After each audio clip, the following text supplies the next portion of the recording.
may masamang balita po, no, dito kay dating House Speaker Martin Romualdez.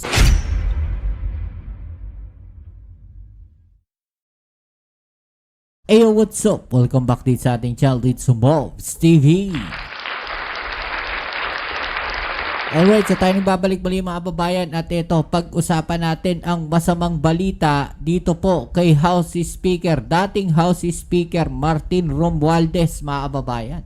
Okay, so ano kaya itong masamang balita na to mga kababayan? Okay, so yan ang ating alamin ngayon at pag-uusapan. Pero syempre bago ang lahat, please don't forget to subscribe at pakilike naman po ang ating video ngayon. At syempre palagi nating hinihiling sa ating mga followers, shoutout sa inyo. One view, one like po sana. Maraming salamat po sa inyong suporta. Okay, so eto nga mga kababayan. Ito po yung masamang balita na yan mga kababayan. Dahil may binubuo na daw pong kaso ang Office of the Ombudsman ni Boying Remulla mga kababayan, laban po dito kay dating House Speaker Martin Romualdez kaugnay sa issue ng flood control projects. Sinabi yan ni Ombudsman Jesus Crispin Remulla sa isang forum sa Taguig. Dagdag ni Remulla, susundan nila ang ebidensya kahit saan man ito mapunta. Okay, so yan po mga kababayan, ang masamang balita at malaking pasabog. Pero bago natin pag-usapan yan, pag-usapan muna natin. No, ito pong isang project o isang balita na kung saan nadadawit po. No, itong si Martin Romualdez mga kababayan dahil mahigit 1.1 billion project na kubra ng iisang kontraktor sa Palawan mga kababayan. At yan po ay sa ilalim ni Martin Romualdez. Sa ilalim po yan ni Martin Romualdez mga kababayan. At syempre as inaasahan natin mga kababayan, aantayin na lang natin yung sigaw ng mga DDS na sabwat na naman dito at kasabwat ang Pangulong Bongbong Marcos. Antayin natin, no? Sisigaw yung mga yan, sigurado yan. Kasi ituturo nila na hindi naman gagawin niya ni Martin Romualdez kung wala po yung utos galing sa taas. Malamang sa malamang ganyan na naman sasabihin na itong mga to. Expect nyo na yan, no? Di ba? Sinabi ko na yan, ha? Tandaan nyo po, sinabi ko yan. Kaya aabangan natin yung mga sasabihin ng mga DDS. Okay? Eto, panoorin muna natin itong balita na to. Mukhang nadagdagan pa ang resibo na posibleng magdiin kay dating House Speaker Martin Romualdez sa umano'y korupsyon sa gobyerno. Sa patuloy na nadagdagan pa ang resibo, no, na po pwedeng magdiin dito kay Martin Romualdez. Dahil kung matatandaan natin talaga ng mga kaliwat kanan, no, ang mga aligasyon at nagtuturo na ito pong si Martin Romualdez ay sangkot dito sa malawakang korupsyon sa flood control project. O, tuloy natin. Pagbusisi ng Bilyonaryo News Channel, lumobo ang kontrata ng isang kumpanya sa Palawan nang maging caretaker nito ang kongresista. Ang may-ari, dati niya umanong executive assistant. Nako. Tao niya dati, mga kababayan. No? Tao turned contractor. Hindi kaya, ito naisip ko lang, hindi kaya pinagtayo niya to ng contractor o nagtayo to ng contractor, nagtayo to ng construction company mga kababayan para maging tagasalo ng mga project, no? Posible kaya yun? Pwede kaya mangyari yun mga kababayan, no? Na, may lalabas akong mga project. Magtayo ka ng kumpanya mo at dahil ikaw ay secretary ko, pinagkakatiwala ko sa iyo to. Yeah, pwede kayang ganun yung nangyari dyan mga kababayan. Ano sa palagay ninyo? Narito ang exclusive agenda report ni Joash Malimban. Tila naging sentro ng bidding operations ang Palawan mula late 2023 Ayon yan sa isang source na dumulog sa Billionaire News Channel. Ayon sa datos na nasa DPWH website, 7 kontratang nagkakahalaga ng higit 1.1 billion pesos ang nakubra ng kumpanyang Octagon Concrete Solutions Incorporated at mga ka-joint venture nito sa Palawan sa mga taong 2024 at 2025. Ito ang mga kaparehong taon kung kailan itinalaga si former House Speaker Martin Romualdez bilang caretaker ng Palawan 1st and 3rd Districts matapos pumanaw ni na Congressman Edward Hagedorn at Edgardo Salvame. Ka-joint venture ng Octagon sa mga proyekto ang ilan pang kontrobersyal na mga kumpanya tulad ng Wawaw Builders at Mac Builders na dati na ring na-blacklist dahil sa mga delayed na proyekto. Kasama na naman yung Wawaw Builders. Ha? Ayon sa DPWH documents na nakuha ng BNC, si Milton Ngu ang nakalagay na Authorized Managing Officer ng Octagon ngayong 2025. Siya ang kapatid ng businessman at dating government envoy na si Maynard Ngu, na una na ring nadawit sa flood control scandal bilang bagman umano ni Senator Cheese Escudero. Nako. Maynard Ngu and I are close friends and we go years back. He is also a close friend and campaign contributor of Senator Cheese Escudero. Oh. Maynard Ngu asked me to submit a list of projects. I personally submitted a list of projects to Maynard Ngu. Deliveries of cash were personally made to me, by me, to Maynard Ngu at his office in Manila. Pero base sa iba pang dokumentong nakuha ng Billionaire News Channel, hindi lamang si Ngu ang may mataas na posisyon sa Octagon. Natuklasan kasi ng aming team na major shareholder ng Greenergy Holdings Incorporated ang nasabing kumpanya. Sa isang 2024 Securities and Exchange Commission filing ng Greenergy, isang Norman Vincent Bungubong ang nakapirma bilang Chairman at Chief Executive Officer o CEO ng Octagon. Ayon sa source ng Billionaire News Channel, minsan na naging executive assistant ni Romualdez si Bungubong nang i-appoint niya ito noong 2022. Ayon sa datos ng DPWH, una nang nakakuha ng mga kontrata ang Octagon sa Palawan noong 2017 at 2018, pero nasundan lamang ito noong 2024 na. Dumulog kami sa opisina ni former Speaker Romualdez. Anila, hindi raw parte ng staff ng kongresista si Bungubong. Wala rin daw itong koneksyon kay Romualdez. Nako. Siyempre, todo tangge ang mga yan. Diba? O eto, pag-usapan natin. Eto ngayon, mga kababayan. No, eto ngayon ang masamang balita diyan kay Romualdez. Ha? O, tuloy natin. May binubuo na pong kaso ang Office of the Ombudsman laban kay dating House Speaker Martin Romualdez kaugnay sa issue ng flood control projects.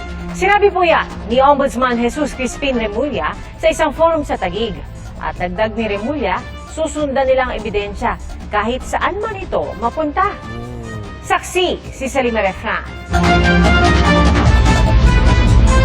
Noong maitalaga bilang ombudsman si Jesus Crispin Remulla nitong Oktubre, tumawag daw sa kanya si dating House Speaker Martin Romualdez sa gitna ng investigasyon sa maanomalyang flood control projects. Lumabas yan sa pagtatanong na ekonomistang si Winnie Monson sa isang forum tungkol sa flood control controversy sa UP College of Law, PGC. Martin is a fraternity brother. He entered the fraternity when I was the illustrious fellow. So we have a naturally close relationship. I answered his call once because we respect each other. He talked to me. That was before I assumed office, but after I was appointed. And after that, I didn't talk to him anymore because I have to think clearly about these cases. Ayon kay Remulla, sinusubukan daw ni Romualdez na ipaliwanag ang panig niya at iginingit na wala siyang kinalaman sa anomalya sa flood control. Nako, eto yan mga kababayan, no? Yung sinasabi dito sa isang balita na kung saan, no, eto daw pong si Romualdez ay nagpapasok lolo kay Remulla. Humihingi nga ba ng saklolo si Romualdez kay Remulla, mga kababayan? Nako po. No? Kasi sabi dito, posibleng magsampa ang Office of the Ombudsman ng kaso laban kay dating House Speaker Martin Romualdez kasunod ng pagkakadawit sa maanomalyang pagsisingit ng pondo sa national budget.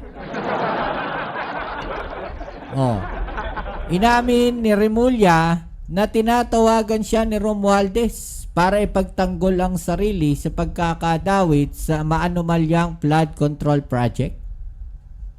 No? Ayon kay Remulla, tinanggap niya ang tawag dahil matagal na silang magkakilala ni Romualdez bilang fraternity brothers at dating kasamahan sa kamara. Oh, eto yan mga kababayan, no? Oh, nangyari ang pagtawag ni Romualdez nang italaga si Remulla bilang ombudsman. Natakot ba si Romualdez? Dahil alam nila, no, na hindi nila kakayanin etong si Remulla. At bago pa formal na naupo sa pwesto, pero ayon kay Remulla, hindi na sila muling nakapag-usap ni Romualdez bukod sa simpleng batian noong kaarawan ng kongresista. Itinatanggi raw ni Romualdez ang mga akusasyon. Ang tanong kasi, bakit kailangan kay Remulla kakagad magpaliwanag? 'Di ba? Kinakabahan na ba itong si Romualdez, mga babayan? No, na baka madali siya ni Remulla? Ha? May may kinalaman ba talaga itong si Romualdez diyan sa mga maanomalyang flood control project na yan at sa mga budget insertions na yan? Ano sa palagay ninyo, mga kababayan, no? Siya ba ay kasabwat po dyan? O baka naman, sabi nga nung iba baka siya ang mastermind. Ha? Baka naman siya ang mastermind, mga kababayan. O, tuloy natin. Of course, he was trying to make a case, his case, that had nothing to do with anything. I mean, Di ba? Siyempre, ipapaliwanag niya kagad na wala akong kinalaman dyan, wala akong alam dyan. Di ba? Pero, tignan natin kung saan pupunta ang mga ebidensya, mga kababayan. we just listen. At so far, sir, kamusta po yung evidence? We're building up something. Isa si Romualdez sa mga Actually, ito ganito dapat, no, yung laging sagot, no, na wag hindi nagdi-disclose ng any information, no, just a simple nagbi-build up kami ng kaso. Ganun lang. Kasi once na nagdi-disclose kayo, the more na marami kayong sinasabi sa mga media, mas nakakakuha sila ng idea. Mas nakakakuha sila ng impormasyon. Kaya nga ito yung isa sa mga gusto kong sabihin, no, dito kay Senator Ping Lacson. 'Di ba? Na kapag ganyan may mga media interview, sana wag na siya ganong naglalabas ng mga information, lalo na dito sa flood control projects na 'to. 'Di ba? Kasi nakakakuha sila ng idea let it go doon sa Blue Ribbon Committee, mga babayan. 'Di ba? The more na marami kasing sinasabi, no, the more na mas marami silang nakukuhang idea, the more na mas nakakahanap sila ng butas. Nakakapaghanap sila ng mga ipapalusot nila. 'Di ba? 'Yun lang naman nakikita ko lang at naiisip ko lang na pwedeng mangyari, 'di ba? O, tuloy natin. Linawin ni dating Congressman Zaldico sa issue ng insertion at kickback sa budget.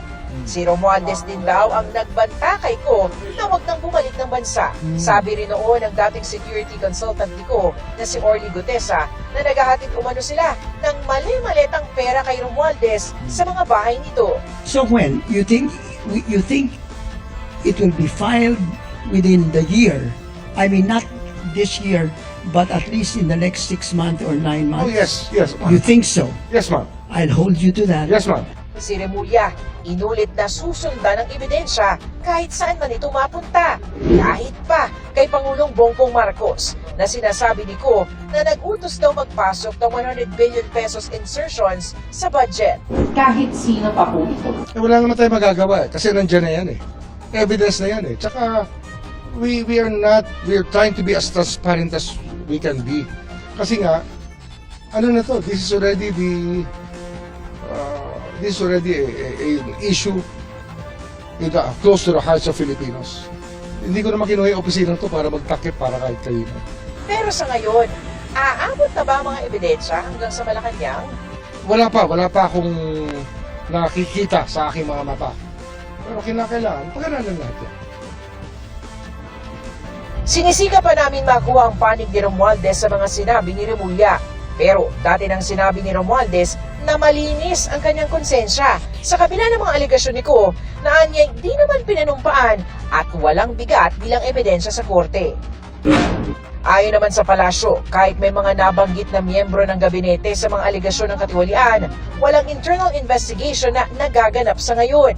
Pero lahat daw ng opisyal, maaaring sibakin anumang oras, depende sa pasya ni Pangulong Bongbong Marcos. At kahit nagbitiw na, hindi pa rin sila lusot kung may pananagutan.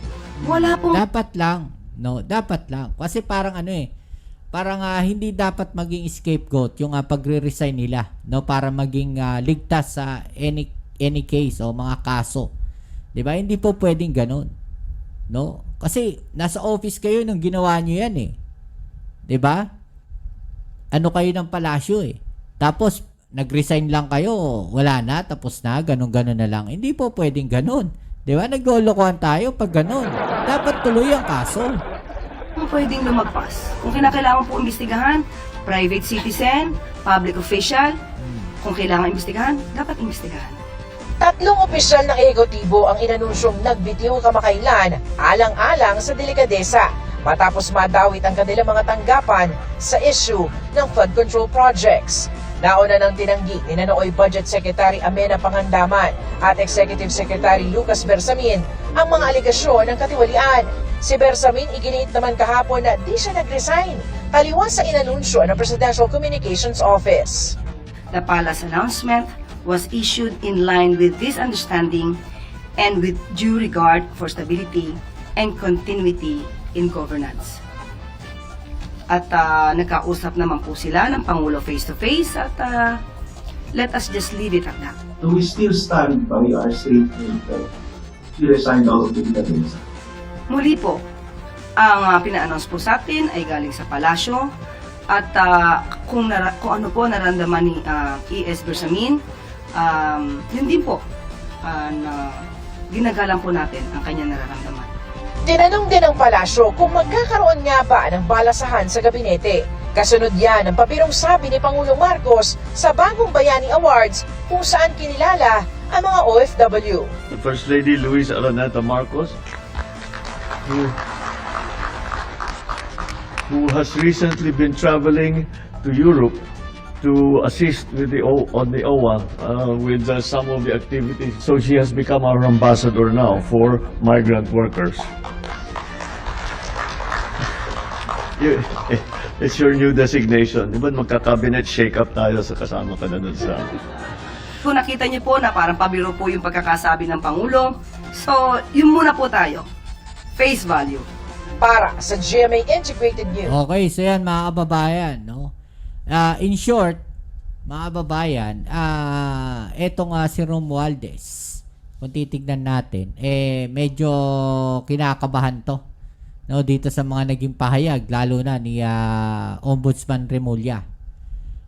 Okay, kaya siguro yan agad yung una niyang tinawagan, no, kasi nga kabrad eh. And ito sinasabi natin to mga kababayan, let's say generic.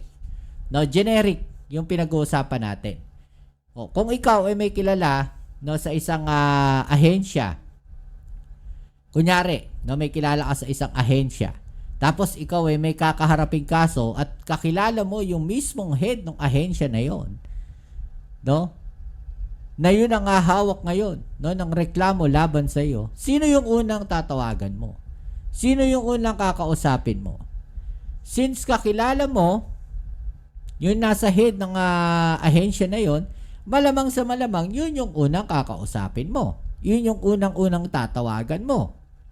Tama ba, mali? 'Di ba? Para ipaliwanag ka agad, no? Yung iyong side, which is parang anong nangyayari doon is mind setting, no? Mind conditioning. Parang ganon. Mind conditioning, mga kababayan. 'Di ba? So, parang ganon ngayon yung nangyayari dito, no? Dito kay Martin Romualdez. Hindi ko sinasabi na exactly ganon yung gusto niya. Ganon yung plano niya. No? Pero yun yung nakikita lang natin na possible, no, na ginagawa ni Congressman Martin Romualdez. No, pinapaliwanag na niya kaagad yung kanyang panig, yung kanyang side, mind conditioning dito kay Ombudsman Remulla. Na? So sabi nga ni Ombudsman Remulla, kung saan pupunta yung ebidensya, so be it. Wala tayong problema. No, walang yun ang malaking problema ni ni Romualdez. At lahat ng mga ebidensya, no, na magtuturo dito kay Romualdez, yun yung gagamitin laban po sa kanya. Okay, so anong masasabi po ninyo dyan, mga kababayan? I-comment sa ibaba ang inyong mga opinion at ating yung pag-usapan. Alright? So yan muli, maraming salamat sa lahat ng mga patuloy na kasuporta dito sa ating channel. Kita-its po tayo sa ating next video upload. Ito muli ang inyong Kuya Mobs, it's Mobs TV. Peace. I'm out.